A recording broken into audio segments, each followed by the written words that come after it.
আসসালামু আলাইকুম। Adobe Illustrator এর টিউটোরিয়াল সিরিজের ষষ্ঠ পর্বে আপনাদের সবাইকে স্বাগতম। এই পর্বে আমরা শিখব কিভাবে কোনো একটি ইমেজ ফাইলকে ভেক্টরে রূপান্তর করতে হয়। তো আসুন শুরু করা যাক। তো এর জন্য প্রথমে আমরা নতুন একটি আর্টবোর্ড ক্রিয়েট করে নিব। তো দেখুন এখান থেকে আমি ওয়েবে যেয়ে এখানে একটি লার্জ আর্টবোর্ড আমি এই সাইজের একটি আর্টবোর্ড ক্রিয়েট করলাম। দেখুন আমার আর্টবোর্ডটি ক্রিয়েট হয়ে গেল। এখন আমরা যে ইমেজটিকে আমাদের ভেক্টরে রূপান্তর করতে চাচ্ছি সেই ইমেজটি আমরা ইম্পোর্ট করব।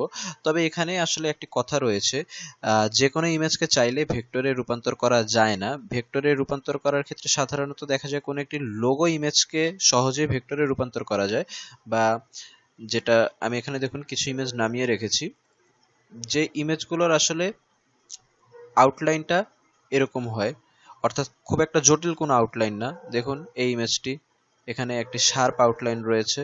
তারপর এই ইমেজটি, আমরা আজকে এই তিনটে ইমেজ দিয়ে মূলত আপনাদেরকে দেখাবো। তো আপনারা চাইলেই আসলে যে কোনো ইমেজ এই কাজে ব্যবহার করতে পারবেন না এই ক্ষেত্রে, এবং ব্যবহার করলেও সেটি আসলে আপনাদেরকে খুব একটা সঠিক রেজাল্ট দিবে না। তো এই ক্ষেত্রে এই ট্রিক্সটি বা এই টিউটোরিয়ালে আমি আপনাদেরকে যে উপায়টি শিখিয়ে দেবো এটি মূলত কাজে আসবে। ধরুন যেমন আমার এখানে এই এনবিসির লোগোটি, এটি একটি ইমেজ ফাইল এবং দেখুন এটি আমাদের এখানে জুম করলে ফেটে যাচ্ছে। সো এই ইমেজ ফাইলটিকে কিভাবে আমরা ভেক্টরে রূপান্তর করতে পারি এবং এটিকে আমরা এরপরে আরো অনেক বড় রেজুলেশনে কিভাবে আমাদের প্রয়োজন অনুযায়ী এক্সপোর্ট করে নিতে পারি। দেখুন তাহলে প্রথমে আমি এখানে এনবিসির লোগোটাই এখানে নিলাম। দেখুন আমার লোগোটি এখানে চলে আসলো। সো আমি এখানে যে কাজটি করব, লোগোটির এখানে একটি কপি রেখে আমি আরেকটি কপি এখানে নিয়ে আসব। দেখুন এখন আমাদের যে কাজটি করতে হবে, আমরা এখান থেকে উইন্ডোতে যাব এবং উইন্ডোতে যে আমাদের যে ইমেজ ট্রেস অপশন রয়েছে এই ইমেজ ট্রেস অপশনে ক্লিক করব। তো তার আগে আমি কিন্তু এই ইমেজটি সিলেক্ট করে নিয়ে আসি। দেখুন ইমেজ ট্রেসে ক্লিক করলাম এবং এখান থেকে আমি প্রিভিউতে ক্লিক করব। দেখুন আমি আমার অ্যাডভান্স প্যানেলটি ওপেন করে নিলাম। আমার এখানে একদম পারফেক্টলি কাজটি কিন্তু হয়নি। আপনারা যদি খেয়াল করবেন দেখবেন এখানে আমার যে প্রথম যে শেপটি রয়েছে সেই শেপটি এখানে আসেনি। তো এই ক্ষেত্রে আপনারা যে কাজটি করতে পারবেন, এখানে যে আমাদের থ্রেশহোল্ড অপশনটি রয়েছে এটির সেটিংটা আপনারা একটু চেঞ্জ করে নিতে পারবেন। এই মুহূর্তে আমাদের যতটুকু প্রয়োজন ততটুকু আসেনি, সো আমাদের এই থ্রেশহোল্ডটি বাড়াতে হবে। কিন্তু আমাদের যদি বাড়তি অংশ চলে আসতো তাহলে আমাদের থ্রেশহোল্ডটি কমাতে হতো। দেখুন আমি যদি কমাই তাহলে এখান থেকে আরো শেপ এখান থেকে ভ্যানিশ হয়ে যাবে। দেখুন দেখছেন এখানে আরো শেপ ভ্যানিশ হয়ে গেল। সো আমাদের নরমালি 128 ছিল, আমরা এটাকে মোটামুটি 160 করে দিলাম। হ্যাঁ দেখুন এখন কিন্তু আমাদের সবগুলো শেপই একদম সুন্দরভাবে চলে আসলো এবং এই শেপটিতে যে একটু সাদা সাদা কয়েকটি দাগ ছিল সেটি আমাদের ক্লিন হয়ে গেল। এবার আমরা এখানে এটিকে ক্রস করে দিব। এখন এই পর্যায়ে আমরা যেটি করব, এই যে দেখুন এখানে যে এক্সপ্যান্ড বাটনটি রয়েছে সেই এক্সপ্যান্ড বাটনে আমরা ক্লিক করব এবং এখন আমরা রাইট ক্লিক করে এটিকে আনগ্রুপ করে নিব, কারণ এই মুহূর্তে আমাদের সবকিছু গ্রুপ হয়েছিল। সো এখন আমি আমার এই যে ব্যাকগ্রাউন্ডের যে সাদা লেয়ার সেই সাদা লেয়ারটি ডিলিট করে দেব। তবে আপনারা হয়তো এখানে বুঝতে পারছেন না আমাদের ব্যাকগ্রাউন্ডটা সাদা না অন্য লেয়ার রয়েছে। অ্যাকচুয়ালি আমাদের মেইন ব্যাকগ্রাউন্ডটিও সাদা। তো আমি কাজের সুবিধার জন্য আমাদের যে মেইন ব্যাকগ্রাউন্ড রয়েছে সেটির কালারটি আমি একটু চেঞ্জ করে দিচ্ছি। তো দেখুন আমি এখানে ফাইলস থেকে ডকুমেন্ট সেটআপে গেলাম এবং তারপর আমাদের ব্যাকগ্রাউন্ড কালারটিকে আমি একটি গ্রে কালার করে দিলাম। ওকে ওকে দেখুন আমাদের ব্যাকগ্রাউন্ডটি গ্রে হয়ে গেল। এখন আমরা বুঝতে পারবো যে এখানে অ্যাকচুয়ালি আমাদের কালারটি কি ছিল। সো আমি এই সাদাটিকে আমি ডিলিট করে দিলাম এবং দেখুন এই দুটি সাদাকে আমি ডিলিট করে দিলাম। এখন আমাদের যে কাজটি করতে হবে, এই যে কালারগুলো সেই কালারগুলো আবার আমাদের ফিল করতে হবে। তো এটি আমরা যেটি করব, আমাদের প্রথম যে শেপ সেটি আমরা সিলেক্ট করব এবং তারপর আমরা আই প্রেস করব। আই প্রেস করলে যেটি হবে আমাদের কালার ড্রপার টুলটি চলে আসবে। এখনো আমরা কালারটি কিন্তু এখানে সিলেক্ট করা অবস্থায় এখানে ডাবল ক্লিক করে আমরা আমাদের মতো কালার চুজ করতে পারি, কিন্তু আমরা ইচ্ছা মতো কালার এখানে চুজ করব না, বরং আমরা এখানে যে কাজটি করব আমাদের এই লোগোর যে মেইন কালারটি রয়েছে সেই কালারটি অ্যাকচুয়ালি আমরা নিব। সো এটি সিলেক্ট করা অবস্থায় আমরা আই প্রেস করব, দেখুন আমার ড্রপারটি চলে আসলো। এবার আমি এই কালারটি সিলেক্ট করব, দেখুন আমার এখানে এটি চলে আসলো। সো আমি আবার সিলেকশন টুল দিয়ে আমাদের সেকেন্ড টুলটি সিলেক্ট করব, আই প্রেস করব, এই সেকেন্ড কালারটি নিব। সো এভাবে আমি প্রতিটি কালারই আলাদা আলাদাভাবে নিয়ে নিব।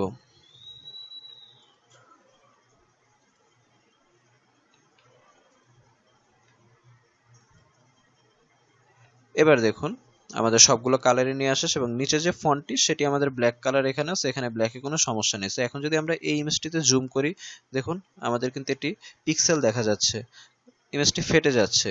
কিন্তু আমরা এখন নতুন যে শেপটি ক্রিয়েট করলাম, এটি আপনি যতই জুম করুন এটি কিন্তু আর ফাটবে না। এখন আপনি আপনার প্রয়োজন অনুযায়ী এটিকে চাইলে, আমরা আবার রাইট ক্লিক করে এখানে গ্রুপ করে নিলাম। এবার এটিকে আপনি যত ইচ্ছা তত বড় করতে পারেন এবং বড় করে আপনার যে প্রয়োজনীয় সাইজ সেই অনুযায়ী এটিকে আপনি রেন্ডার করে নিতে পারেন। ওকে, যাই হোক, এখন আমরা এটি ডিলিট করে দিলাম। আমরা এখন আমাদের এই 2 নাম্বার যে ইমেজ, এবার সেটি আমরা ইম্পোর্ট করছি। দেখুন আগের বারের মতো আমি যে কাজটি করব, এই ইমেজটির একটি কপি এখানে ক্রিয়েট করে রাখবো। তারপর এই ইমেজটি আমরা সিলেক্ট করব, উইন্ডোজ থেকে আমরা ইমেজ ট্রেসে যাব এবং প্রিভিউতে ক্লিক করব। তো দেখুন এখানে আমাদের আগের মতো ইমেজটি ট্রেস হয়েছে, কিন্তু এই ট্রেসটি কিন্তু আমাদের পারফেক্টলি হয়নি। আমরা যদি এখানে খেয়াল করি, এখানের এটি সাইডে আরেকটি কালার রয়েছে, এখানের এই কালার, তারপর দেখুন এখানে ডানাতেও আমাদের কয়েকটি লেয়ার রয়েছে, কিন্তু এখানে কিন্তু আমাদের আসলে সেটি ঘটেনি। তো এই ক্ষেত্রে আমরা যে কাজটি করব, এখানে সেটিংগুলো আমরা চাইলে চেঞ্জ করে দেখতে পারি কোন সেটিংটা আমাদের জন্য পারফেক্টলি কাজ করে। বাট সেটিং এর আগে আমি আপনাদেরকে বলবো, এখানে দেখুন প্রিসেট নামে একটি অপশন রয়েছে এবং আমরা যদি এখানে ক্লিক করি, এখানে অনেকগুলো প্রিসেট রয়েছে। আপনারা যদি নর্মালি আমাদের ডিফল্ট প্রিসেটে এই কাজটি করে, কিন্তু ডিফল্ট প্রিসেটে যদি আমাদের কাজটি ঠিকমতো না হয়, তাহলে আমি সাজেস্ট করব যে আপনারা এখানে অন্য প্রিসেটগুলো দিয়ে একটু ট্রাই করে দেখবেন। তো দেখুন আমি এখানে প্রথম যে প্রিসেটটি রয়েছে হাই ফিডেলিটি ফটো, সেটি সিলেক্ট করলাম। দেখুন এখানে আমাদের প্রোগ্রেসের কাজটি হচ্ছে। ওকে, আমাদের অ্যানালাইজ করা শেষ এবং এখন যদি আমরা দেখতে পারি হাই ফিডেলিটিতে কিন্তু আমাদের কাজটি একদম পারফেক্টভাবেই হয়েছে। দেখুন ঠিক এখানে যেমনটি ছিল সেরকমভাবেই আমাদের ইমেজটি ট্রেস হয়েছে। এবং হাই ফিডেলিটি ফটোতে একটি সুবিধা হলো, সেটি হচ্ছে আমাদের ছবির কালারটিও এখানে রিয়েল ছবির যে কালারটি থাকে সেই কালারটি অটোমেটিক এখানে চলে আসে। আমাদের কিন্তু আগের যে ডিফল্টভাবে কিন্তু আমরা ব্ল্যাক অ্যান্ড হোয়াইট হয়ে যায় ফটোটি, কিন্তু এখানে কিন্তু আমাদের কালারটিও আগের কালারটি অটোমেটিক চলে আসে। আমি এখানে এটি কেটে দিলাম, এক্সপ্যান্ডে ক্লিক করলাম, তারপর রাইট ক্লিক করে আনগ্রুপ করে নিলাম। এখন আমি ব্যাকগ্রাউন্ডের হোয়াইটটি ডিলিট করে দিলাম। দেখুন আমি যদি এই ইমেজটিতে জুম করি, এই ইমেজটি ফেটে যাচ্ছে, কিন্তু আমরা যদি এই ইমেজটিতে জুম করি, আমরা যত ইচ্ছা জুম করতে পারছি, কিন্তু আমাদের ইমেজটি ফাটবে না। এবং আমরা চাইলে কিন্তু আমাদের ইমেজটির কালারও চেঞ্জ করে নিতে পারি। ধরুন এখানের এই কালারটি সিলেক্ট করে আমি এটিকে হয়তো ব্লু করে দিলাম। এখানে ঠোঁটে যে পাতাটি রয়েছে সেটির কালারকে আমি চেঞ্জ করে দিলাম।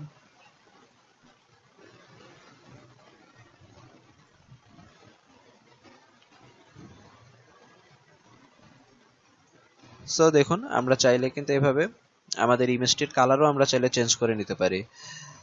ওকে, আমাদের এই ইমেজটির উদাহরণও দেওয়া শেষ। আমরা সর্বশেষ আমাদের যে ইমেজটি রয়েছে এবার আমরা সেটি ইম্পোর্ট করব। তো দেখুন আমরা এখন এই ইমেজটি ইম্পোর্ট করব। আমি মূলত এই ইমেজটি অ্যাকচুয়ালি আপনাদেরকে দেখাচ্ছি একটি বিশেষ কারণে, সেটি হচ্ছে এই ইমেজটির যে আউটলাইনটি সেটি কিন্তু আমাদের আগের ইমেজগুলোর তুলনায় যথেষ্ট জটিল। আমরা যদি আউটলাইনগুলোর দিকে তাকাই, এখানে অনেকগুলো আউটলাইন রয়েছে, কিন্তু তারপরেও আমাদের এই ইমেজটি আমাদের এই ইমেজ ট্রেসিং এ কাজ করবে। কেন করবে তার কারণটি হচ্ছে, এখানে যদিও আউটলাইনগুলো অনেক আউটলাইন, কিন্তু আপনারা যদি খেয়াল করেন এখানে কিন্তু মাত্র 2টি কালার রয়েছে এবং এখানে কোনো আউটলাইনই কিন্তু মানে একের অধিক কালার যখন থাকতো বা এই ধরনের কালোর উপর দিয়ে যদি অন্য একটি হলুদ নাম থাকতো, তখন এটি ট্রেস করা আমাদের সফটওয়্যারের জন্য অনেক কঠিন হয়ে যেত। কিন্তু এই ইমেজটিতে যেহেতু জাস্ট 2টি কালার, এই কারণে এই ইমেজটি আমরা খুব সুন্দর মতো ট্রেস করতে পারবো। আমি জাস্ট আপনাদেরকে একটি ধারণা দিতে চাচ্ছি যে কোন ধরনের ইমেজ আসলে আপনারা Adobe Illustrator দিয়ে ট্রেস করতে পারবেন।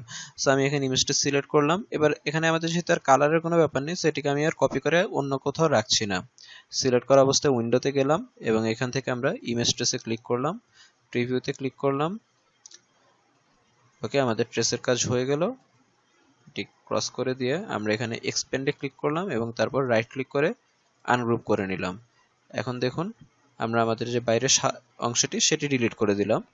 দেখুন আমাদের কিন্তু কাজ হয়ে গেল। এখন আমরা চাইলে যে ভিতরে সাদা অংশ সেটির কালারটি আমরা চেঞ্জ করে নিতে পারি। আমি সাদা অংশটি সিলেক্ট করে এখান থেকে এই কালারটি নিলাম। জাস্ট আমি এটি র্যান্ডমলি একটি কালার নিলাম, এমন না যে আমি আসলে বাঘের যে আসল কালার সেরকম কোনো কালার করার চেষ্টা করছি। সো দেখুন আমরা কিন্তু খুব সহজে এখানে ইমেজ ট্রেসটির কাজ করতে পারলাম। সো এখান থেকে আপনারা ধারণা পেলেন যে কোন ধরনের ইমেজ আসলে ট্রেস করা সম্ভব এবং কোনটি সম্ভব নয়। সো আমাদের পরবর্তী টিউটোরিয়ালে আমরা আলোচনা করব কিভাবে 3D কার্ভ টেক্সট বা 3D whole style text create করা যায়।